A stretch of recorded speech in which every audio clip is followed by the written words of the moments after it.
kalian pasti tahu kan, mungkin dong kalau nggak tahu. Indonesia pernah dijajah sama Jepang. Baik, cukup basa-basinya.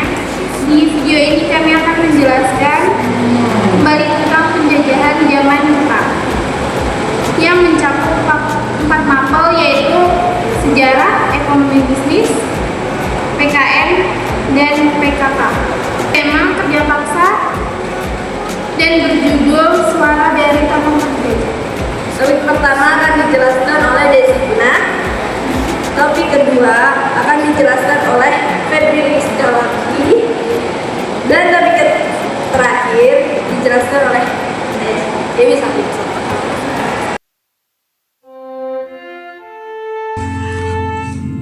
Topik 1. Sejarah dan pelanggaran HAM.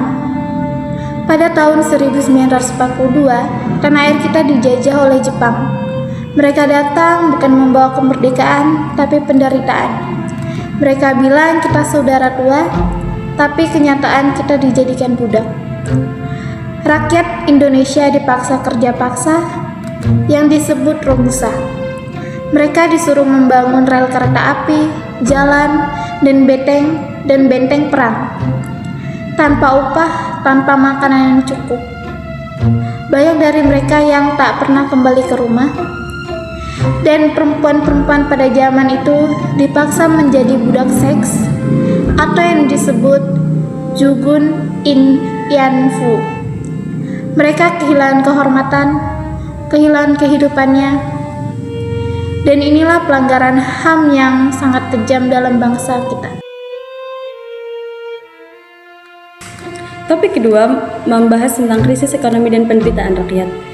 Tidak hanya itu, karena penjajahan Jepang, Indonesia juga mengalami krisis ekonomi. Harga-harga naik, pangan langka, rakyat kelaparan. Sawah diambil paksa, pabrik dihancurkan, sekolah ditutup. Buku-buku dibakar, bahasa Indonesia dilarang. Semua harus tunduk kepada Jepang. Rakyat menderita, tapi meskipun tubuh mereka lelah dan lapar, semangat mereka belum padam. Topik 3. Perlawanan dan kekayaan intelektual. Di tengah penderitaan, rakyat Indonesia tidak diam. Mereka melawan bukan hanya dengan senjata, tetapi dengan kecerdasan dan ide brilian. Guru-guru mengajar diam-diam di rumah-rumah, akan mudah membuat sandi rahasia untuk menghubungkan para pejuang. Para seniman membuat lagu dan batik sebagai simbol perlawanan baru agar bisa tetap hidup. Inilah kekayaan intelektual bangsa kita. Bukan kekayaan uang, tetapi kekayaan ilmu, akal, dan semangat juang. Petani menanam dengan cara baru agar bisa tetap hidup. Inilah kekayaan intelektual bangsa kita. Bukan kekayaan uang, tetapi kekayaan ilmu, akal, dan semangat juang. Dan ketika Jepang kalah, Indonesia berdiri. Karena meski dijajah, kita tak pernah kehilangan harga diri.